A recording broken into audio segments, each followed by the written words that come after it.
Bismillahirrahmanirrahim. Assalamualaikum warahmatullahi wabarakatuh. Waalaikumsalam warahmatullahi wabarakatuh. Jumpa lagi di program acara kita, Sering Sharing. Sharing ringan, biar gak ada yang keberatan. Alhamdulillah, siang hari ini kita kedatangan tamu yang sangat amat luar biasa. Beliau seorang akademisi dan juga praktisi dakwah. Beliau adalah Dr. Haji Muhammad Faisal Hamdani, MA. Alhamdulillah. Kan Ustaz ya? Masya Allah. Beliau ini selain akademisi dan juga praktisi dakwah, beliau ini juga pengamal torekot serta ahli filsafat nih, Masya Allah. Baik Ustaz, bahasan kita hari ini Ustaz terkait dengan pembersihan jiwa atau pensucian jiwa. Dan dalam satu ayat Allah Subhanahu Wa Taala akan berfirman bahwa Allah sangat mencintai orang-orang yang senantiasa bersuci atau bersih-bersih diri. Bahkan kan dalam satu ayat pun dijelaskan bahwa falhamaha fujuraha wa taqwaha. Kita diilhamkan oleh Allah Subhanahu Wa Taala fujur dan juga takwa. Ini mungkin bisa kita bahas Ustaz, bagaimana cara kita kemudian mensucikan diri kita gitu kan. Kan kadang-kadang rasa malas untuk ibadah, rasa malas untuk berzikir itu menghinggapi kita. Betul Ustaz? Iya. Ayat yang Allah sebutkan yang tadi kan, wa nafsi wa ma sawwaha falhamaha fujuraha wa taqwaha. Jiwa dan kesempurnaannya, penyempurnaannya Allah mengilhamkan ke dalam diri kita jalan pujur. Jadi jalan pujur itu banyak, bisa bisikan setan. Bisikan setan ini cirinya membuat kita lupa dari Allah. Ada bisikan hawa nafsu. Kalau bisikan hawa nafsu ini seperti bisikan syahwat, makan, perempuan, itu syahwat. Kemudian ada bisikan dari jiwa yang kotor.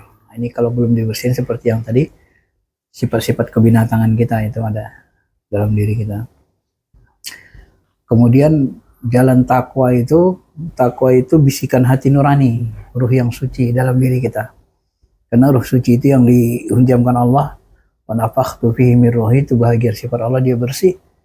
Dia diperintahkan untuk mengajak, membina jiwa diri kita ini supaya menjadi baik. Kemudian ada bisikan malaikat. Ya, ini juga bagian dari ilham Allah Subhanahu Wa Taala atau ilham langsung dari Allah bagi orang-orang yang terkhusus. Jadi ada keseimbangan dia bisikan itu. Nah, bagaimana supaya kita bisa mengalahkan bisikan-bisikan itu? Tentu kita harus membersihkan hati kita, qalbu. Di dalam hadis Nabi sudah memberikan petunjuk, setan itu dia berada di dinding qalbu. Hakim Tirmizi menulis buku tentang perbedaan antara fuad, qalbu, kemudian lubun dan sodar. Sodar itu di luar, kayak rumah dia halamannya. Jadi halaman rumah itu, halaman qalbu itu disebut sodar. Sodrun, dada. Itu bagian luar, disitulah tempat gelisah, tempat apa. Disitulah setan bermain. Ya, di dinding qalbu namanya. Kalau bahasa hadisnya di dinding qalbu. Disitulah tempat dia. Nah, apabila kita ingat Allah, maka setan ini menjauh, kata Rasulullah SAW. Begitu kita Allah, dia menjauh dari dinding qalbu, menjauh. Maka salah satu yang sangat-sangat penting kita lakukan adalah munculkan kesadaran bertuhan, selalu ingat Allah gitu. Karena keburukan itu sebenarnya semuanya berawal dari ketika kita lupa dengan Allah, baru muncul kegelapan. Fa'ansahum zikrullah, ketika mereka melupakan Allah, fa'ansahum anfusahum, kita lupa diri jadinya. Jadi zikir itu sebenarnya untuk menciptakan kesadaran penuh, kesadaran bertuhan. Tapi kalau kita masih sadar, berarti kita masih bisa mengontrol diri. Maka kalau kita marah itu sebenarnya kita dalam keadaan tak bisa mengontrol diri, lupa Allah. Biasanya seperti itu. Abu Bakar sendiri pernah duduk sama Rasul, tiba-tiba datang seorang Yahudi, dia langsung memaki-maki Nabi SAW. Abu Bakar senyum aja. Kemudian Nabi diam, nggak menjawab. Setelah itu lama-kelamaan Abu Bakar nggak tahan, dia marah. Setelah Abu Bakar marah, Rasulullah pergi. Nah, akhirnya Abu Bakar diam, dia susul Rasul, takut dia, kok Rasul pergi, dia takut gitu kan. Dan tanya Rasul, ya Rasul, kenapa kau pergi? Ya tadi waktu kau senyum, kau sabar, malaikat menaungi dirimu. Tapi tatkala engkau marah, mula setan sudah mulai mendekatimu. Maka aku pergi katanya supaya jangan berlanjut. Nah, itu sebenarnya berawal dari situ ya. Maka kita harus memang kita punya sisi manusiawi, sisi kelemahan. Maka disebut manusia itu dengan istilah insan. Insan itu berasal dari kata nasya yang arti dasarnya lupa. Kenapa? Kita memang sering lupa kepada Allah. Tabiat manusia. Maka kita harus selalu menghidupkan kesadaran Tuhan tadi. Selalu ingat Allah supaya kita terkontrol. Nah, itulah cara yang paling efektif. Apakah gini, Ustaz, kadang-kadang kan kita susah sekali untuk mendengarkan nasihat ya. Kadang-kadang dinasehatin juga, aduh apaan sih, nggak penting deh kan. Itu kadang-kadang sering juga muncul. Apakah itu juga hati kita yang kurang bersih atau bagaimana, Ustaz, untuk menanggapi hal yang seperti ini? Iya. Susah dinasihati itu pertama bisa jadi karena kesombongan, keegoan, keakuan kita. Kita merasa lebih, merasa apa dari orang lain. Maka dalam belajar agama ini pun kita tidak boleh ujub sombong supaya kita dapat berkah ilmu. Ada belajar itu, kata Al-Ghazali, Masya mengajarkan kita harus mengosongkan diri.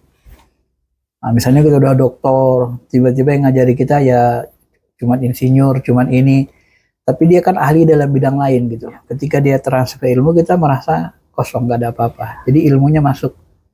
Ketika dia beri nasihat dulu gitu, nah, kita merasa kosongkan aja diri kita. Kita ambil yang baik-baiknya.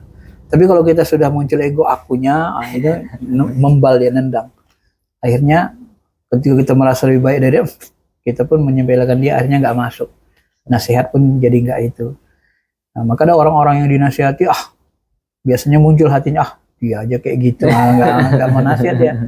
Bisa aja, mereka juga kayak gini. Jadi sudah muncul arogansinya, muncul buruk sangkanya, itu memang dari hati semua. Maka kita sifatnya ya apapun yang baik harus kita ambil. Meskipun dari orang yang tampak buruk, tapi semua itu ada baiknya. Tidak ada orang yang buruk sepenuhnya, tidak ada orang yang baik semuanya. Semua sisi gelap, sisi putih, sisi baik. Ada yang cemerlang sampai 90% baiknya, ada yang 70, ada yang 50-50. Dan kita terus membersihkan hati sampai mencapai mendekati titik kesempurnaan. Memang itulah kerja kita di dunia ini. Terus secara sederhana bagi kita nih yang awam untuk membersihkan hati dan juga jiwa kita itu cara sederhana apa sih? Cara sederhananya ya petunjuk Nabi tadi, ketika kita buat dosa istighfar, mohon ampun. Tapi jangan di lisan, resapi. Astagfirullahaladzim. Nah, itu kan akan keluar air mata kita kalau kita resapi. Karena pertanda hati hidup itu kan dia taruh ayunahum, kadang keluar air mata. Iza dzukirallah wajilat qulubuhum, gemetar hati kita. Itu ciri-ciri hati yang hidup dalam Quran. Jadi istighfar itu sampai kita gemetar hati, sampai kita merasa nangis, terharu. Jadi benar-benar sungguh-sungguh. Ya.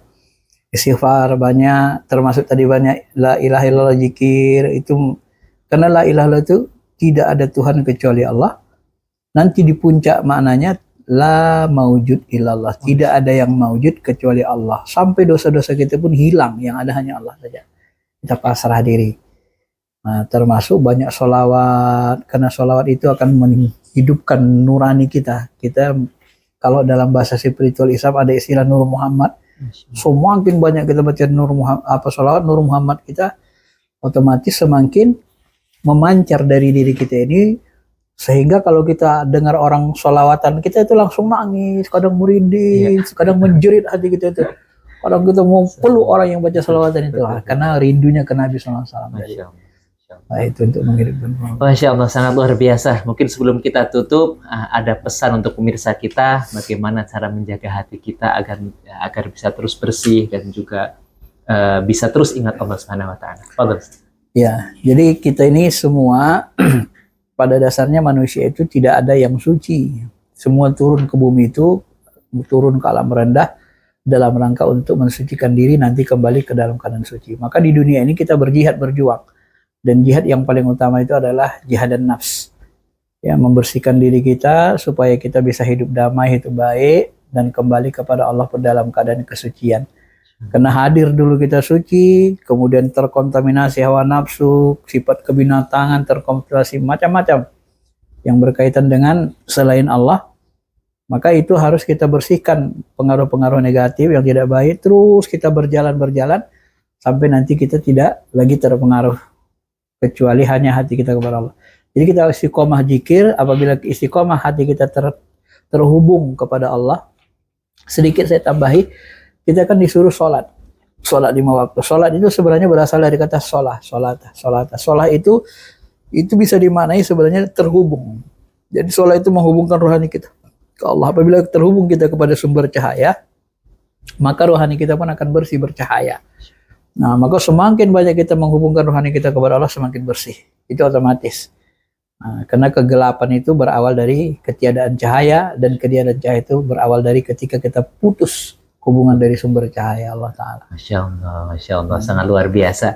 Nah, jadi mungkin bisa kita simpulkan apa yang kita atau yang beliau sampaikan pada hari ini, bahwa jangan pernah sekali-kali kita kemudian menjauh dari Allah Subhanahu wa Ta'ala. Karena tanpa Allah Subhanahu wa Ta'ala kita ini tidak bisa apa-apa.